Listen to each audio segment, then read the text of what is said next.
गाली करके चले जाएंगे और हम चुप बैठेंगे। ऐसे अरे गहरे नत्थु खैरे तमाम लोग आएंगे और हमारे समाज को। दोस्तों नमस्कार, हम लोग हैं उत्तराखंड के हल्द्वानी शहर में। हल्द्वानी शहर में इस वक्त है पहाड़ी आर्मी के ऑफिस में। क्या है मामला सर? ये जो विवेक शर्मा वाला मामला है, ये तहरीर दी गई है, कहाँ कहाँ तहरीर है और आगे को क्या है वो वीडियो बनाते जा रहा है। कौन विवेक शर्मा? कुछ दिन पहले आपने जो तहरीर दी थी कि पहाड़ियों पे कुछ ऐसे पुश्तानी वाली बात कह दी, क्योंकि हमारी तो 7 पुश्तों का मैं रिकॉर्ड बता सकता हूँ। अरे जो सोशल मीडिया में एक पोस्ट आई थी। अच्छा। विवेक शर्मा नाम का जो आईडी थी उसमें पोस्ट आई थी। उसमें उसने ये कहा था कि हमारी जो परिवार है 1800 ईस्वी से रह रही है और 7 पुश्तों का हम बताएंगे। पहाड़ी लोग जो है वो अपना 4 पुश्त भी नहीं बता पाएंगे। इस पे आप बड़े बौखलाए हुए थे, आपको बिल्कुल जो हेट स्पीच लगी उनकी, तो उसके बाद आपने तहरीर भी दी। तो क्या है ये मामला? ऐसा है ना, कोई भी व्यक्ति किसी समाज को गलत तरीके से बोलेगा तो बुरा जरूर लगेगा, है ना। तो विवेक शर्मा नाम की कोई फेसबुक आईडी है, व्यक्तिगत रूप से हम उनको नहीं जानते हैं। तो हमें दिखाया, किसने भेजा कि एक व्यक्ति ने एक पोस्ट डाली है उसमें हमारे कुमाऊं की इतिहास, गौरवशाली इतिहास, हमारा चंद वंश कत्यूरी वंश के राजा के लोगों की हम जो है संतानें हैं। ये केदारखंड मानसखंड का एक गौरवशाली गाथा रही है। तो उसमें कहा गया, उस वीडियो में जब सुनी ना, तो उस वीडियो में कहा गया भाई हम तो 18 से 24 से हल्द्वानी में रहते हैं, हमें अपनी 7 पीढ़ियों का जो है इतिहास पता है और कुमाऊनी की जड़ कहाँ है ये नहीं पता है। आप 3-4 पीढ़ी तक का भी आप बात नहीं बता पाओगे। तो ये बातें उसमें, तो हमें और दूसरी बात करने का जो अंदाज था, बड़ा तल्ख अंदाज था, बड़ी चुनौतीपूर्ण टाइप का अंदाज था। तो उसको देख के हमारे समाज के सभी लोगों को बहुत बुरा लगा कि भाई बात हो रही थी गणेश विसर्जन होने ना होने पे, ये बात कहाँ पहुँच गई। और आखिर ऐसी इस व्यक्ति को क्या आन पड़ी थी कि ये हमारे पुस्तक खोजने लगा, ये हमारी जड़ों के बारे में बात करने लगा। तो ये काफ़ी शर्मनाक हरकत इस व्यक्ति ने की है। और बताया जा रहा है हल्द्वानी में ही एक मंदिर है, राम मंदिर। हाँ, मुझे नहीं पता, लोग बता रहे हैं। पूजा करने वाला व्यक्ति हर समाज का होता है। पूजा करने वाले व्यक्ति को इस बात से मतलब नहीं होता है कि ये ब्राह्मण कुल से, ठाकुर कुल से, एससी कुल से, बनिया कुल से, किससे। पुजारी होता है, मंदिर में जो आता है वो उसकी पूजा करता है, उसकी पूजा को संपन्न करवाता है। तो यदि ये पुजारी है तो सबसे पहले तो इसकी पूजा करने के विधि विधान और उसकी पुजारी होने में शक है। और यदि इसने हमारे समाज को ललकारने की कोशिश की है तो हम इन्हें बता देना चाहते हैं, भैया जहाँ पर आपने गणपति विसर्जन के लिए जहाँ आप जाते हो ना, वो हमारे कुल देवी जिया रानी जी का गढ़ है, रानी बाग कहते हैं उसको। तो पहले इतिहास तो वहीं से शुरू होता है। हमारे इतिहास पे जाओगे, वो महारानी हमारी कुलदेवी जिया रानी तुर्कों को पहाड़ में नहीं घुसने दिया। तो आप क्या सोच रहे हो बाहर के लोग उत्तराखंड में घुस जाएंगे? हम लोग बड़े भोले भाले और बड़े सीधे साधे लोग हैं, हम सबको एक्सेप्ट करने वाले लोग हैं। तो इसका मतलब ये नहीं कि आप हमारे ऊपर बैठ जाओ और यहाँ से गंदगी करने लग जाओ। बिल्कुल बर्दाश्त नहीं किया जाएगा। अपने समाज के सारे लोगों को इकट्ठा किया जाएगा। जो लोग भी हेट स्पीच हमारे लोगों के लिए देंगे, एक बंदे ने दिए थे ना कैबिनेट में, प्रेमचंद अग्रवाल ने हमारे समाज को जो है साला करके गाली दी थी। क्या असर किया? 15 दिन के अंदर इस्तीफा देना पड़ा। पूरे कुमाऊं के गांव घर जाके 200 से ज्यादा पुतले फूके उसके। हमने पहाड़ी हिंदू सशक्तिकरण अभियान हमने चलाया। तो ये जो तमाम लोग यहाँ आके रह रहे हैं, खा रहे हैं और हमारी संस्कृति के साथ खिलवाड़ कर रहे हैं, हमारे संस्कृति के साथ अतिक्रमण करेंगे, बिल्कुल बर्दाश्त नहीं करेंगे। मैंने देखा, कल परसों से मैं देख रहा हूँ सोशल मीडिया में, समाज का हर व्यक्ति आक्रोशित हो चुका है। बागेश्वर, बागनाथ की नगरी बागेश्वर में एफआईआर के लिए चौकी में मैं सोशल मीडिया में देख रहा था। यहाँ उत्तराखंड क्रांति दल जो है चौकी थाने में जा रही थी, एडवोकेट मोहन कांडपाल, तमाम लोग जा रहे थे। और मेरे पास कई लोगों के फोन आ रहे थे कि ये कौन व्यक्ति है। अब मैं कैसे बताऊं ये कौन व्यक्ति, मैं तो खुद ही नहीं जानता हूँ। तो आखिर इस व्यक्ति का हेट स्पीच देने के पीछे का रीजन क्या है, ये भी जानना जरूरी है। कौन लोग वो है जो इसको ऊर्जा दे रहे हैं पीछे से, ताकि समाज में वैमनस्यता फैले। इसकी हिम्मत कैसे होगी? हमारे बहुत सुंदर समाज के बीच में खाइया पैदा करने की?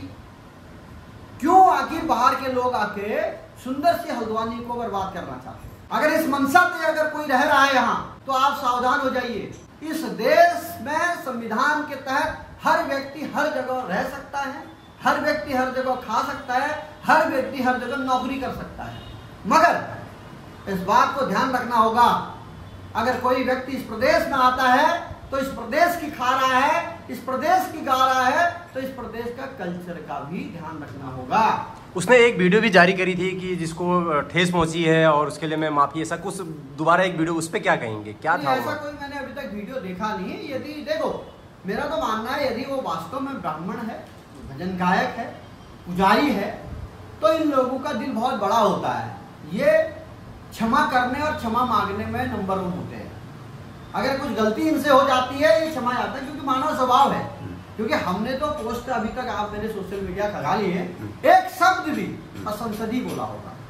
जबकि मैं एक पोस्ट पढ़ रहा था, विवेक शर्मा नाम के यूजर ने लिखा, कुछ कलयुगी कालनेमी गणपति विसर्जन के विषय में गलत सलत लिख रहे हैं। तो हमने तो तब भी इनसे कुछ नहीं कहा। हमने कहा, हमने अपने फेसबुक में एक पोस्ट डाली, विवेक शर्मा नाम के यूजर के पोस्ट में जाके फोटो ली और उनकी फोटो डाली और लिखा, ये कोई विवेक शर्मा नाम के व्यक्ति बताए जा रहे हैं जो काफी ज्ञाता बताए जा रहे हैं। मैं इनसे पूछना चाहता हूं, गणेश विसर्जन से लेकर पुराणों में, शास्त्रों में, ग्रंथों में कहीं जिक्र है तो वो समाज के सामने रखें। समाज आईना दिखाओ समाज को। अगर सही आप कह रहे हैं तो समाज सही दिशा में जाएगा, यदि आप गलत कह रहे हैं तो समाज गलत दिशा में जाएगा। यदि आप गलत तरीके से हमारे समाज की संस्कृति को बदलाव कर रहे हैं तो इसका मतलब आप हमारे संस्कृति के ऊपर अतिक्रमण कर रहे हैं। तो ये अतिक्रमण हम होने नहीं देंगे। आगे को क्या कार्रवाई कर रही है पुलिस? क्या कार्रवाई कर रही है? पुलिस के पास कार्रवाई है। यदि पुलिस इसमें कोई मुकदमा दर्ज नहीं करती है, अरेस्टिंग नहीं करती है, तो हमारे समाज के लोगों को का जो आक्रोश है वो ठंडा नहीं पड़ेगा। क्योंकि ऐसे अरे गहरे नत्थु गहरे तमाम लोग आएंगे और हमारे समाज को गाली करके चले जाएंगे और हम चुप बैठेंगे, ये संभव नहीं। बाहर का व्यक्ति हर कोई चेत जाए जो इस राज्य में रह रहा है, यहाँ की खा रहा है, यहाँ की गा रहा है, तो वो इस बात का भी ध्यान रखे कि यहाँ के संस्कार भी उसको पालन करना होगा। यदि उसके बाहर जाएगा तो वो अपने घर वापस जाएगा। धन्यवाद सर बात करने के लिए। हेड स्पीच दिया गया, उसके बाद एक वीडियो और डाली गई विवेक शर्मा यूजर नाम से कि भाई जिसको भी ठेस पहुंची है ये है, ऐसा मतलब नहीं था। क्या है आपका, क्या राय है सर? हमने विवेक शर्मा नामक इस प्राणी का जो पूरा वीडियो देखा, उसमें कई चीज़ें हेड स्पीच हैं। इन्होंने बोला है, जो वाक्यांश अभी दादा ने बता दिया वो तो आपने सुन लिया। इन्होंने बोला है कि 2002 से पहले कहाँ थे विवेक शर्मा जी? हम यहाँ के मूल निवासी, हम पैदा हुए, मेरे बाजू पैद बयान, मेरा बुबू पैद बयान, बुबू का बुबू का बुबू का बुबू पैद बयान, कत्यूरी वंश, चंद वंश हमारा है। आप हिस्ट्री को देख लीजिए, ऐतिहासिक काल जो है जब लिखने की स्थिति थी, यही अल्मोड़ा में एक बहुत बड़ा शिलालेख है जहां पर हमारे लोगों को लिखा गया है। 5000 साल पहले वैदिक काल में अगर हम जाते हैं, वहां पर हमारे बारे में लिखा गया है। मानसखंड, केदारखंड, डोटी नेपाल से लेके हिमालय तक कुषाण वंश हमारा 2700 साल पहले आया है। और उस समय से ये कुमाऊं जो पूर्वांचल, तो कभी विष्णु जी की भूमि के नाम से प्रसिद्ध है, वहां से हम हैं। हमारी सभ्यता तो हजारों साल की है। अब आपको बताना है कि साती पुस्त है या उसके पीछे क्या है। कल मैं कमेंट देख रहा था, सर आप शर्मा जी हैं या लगाए हुए शर्मा जी? तो आपको ये बताना है, क्योंकि आप हमारे ऊपर कह रहे हो कि कुमाऊनी समाज के पहाड़ियों को ये नहीं पता कि 4-5 पीढ़ी का वो बता पाएंगे। आइए मैं बताता हूं, पुरखा पंथ को पढ़ लीजिए, मेरा इतिहास वहां से भी है। पुरखा पंथ की संतान है हम, जिसको कुमाऊं और गढ़वाल में महान योद्धा माना जाता है, उस खानदान से आते हैं हम। आगे वो क्या कार्रवाई है आपकी? हम जनता के बीच में जाएंगे। अगर पुलिस प्रशासन उसके ऊपर कार्रवाई नहीं करती है, कानूनी तौर से कार्रवाई नहीं करती है, हम जाएंगे और जनता को इकट्ठा करेंगे, आक्रोश व्यक्त करेंगे, उनको बताएंगे कि आपके इस कुमाऊं के समाज को जिस प्रकार से एक चुनौती दी गई है, ललकारा गया है, तो आपको अपना उस ललकार को, उस चुनौती को एक्सेप्ट करना पड़ेगा और आपको कहना पड़ेगा हम इस कुमाऊं के लोग हैं जिनका गौरवशाली और वैभवशाली इतिहास रहा है। धन्यवाद सर बात करने के लिए। जिस तरह से विवेक शर्मा चल रहा है मामला, और काफ़ी आक्रोशित हैं पहाड़ी लोग, और पहाड़ी आर्मी से जो जुड़े हैं वो भी हैं, सभी लोग आहत हैं कि इस तरीके से हेड स्पीच किसी को भी शोभा नहीं देता है। तो आपकी क्या राय है? हम तो इस विवेक शर्मा व्यक्ति को जानते भी नहीं हैं, हम तो सिर्फ विसर्जन के लिए मतलब जो मुद्दा था ना ये था, और ये इन्होंने सोशल मीडिया में हमने भी देखा कि इस तरीके की पोस्ट कर रखे हैं हमारे कुमाऊनी के लिए, हमारे उत्तराखंड के लिए कि ये कौन है और मैं कब से रह रहा हूँ, ये पहाड़ी क्या जानते हैं, तो अपने 2-4 पुस्तकों के बारे में नहीं जानते। तो मैं तो ये करूँगी, आप ही हमें बता दीजिए, आप ही हमें बता दीजिए हमारे पूर्वजों के बारे में, हम जहाँ रह रहे हो इसके बारे में आप ही बता दीजिए।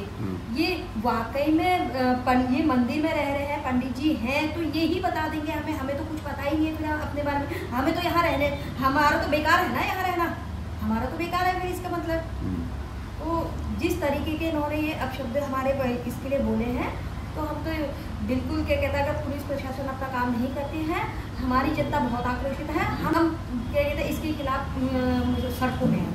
धन्यवाद बात करने। तो आपने सुना होगा यहाँ पर जो हमारे पहाड़ी आर्मी के संस्थापक हरीश रावत जी हैं, उन्होंने क्या कहा और किस तरीके का मामला था। तो सारा कुछ मैंने आज आपको यहाँ पर दिखाया, उनसे पूछा, उनसे जाना। आप इस बात से कितना सहमत हैं वो आप हमें कमेंट बॉक्स में बताइए। मिलते हैं नेक्स्ट वीडियो में, तब तक के लिए बाय बाय। चैनल में नए हो तो सब्सक्राइब करके जरूर जाना, अपनी राय कमेंट में जरूर लिखना।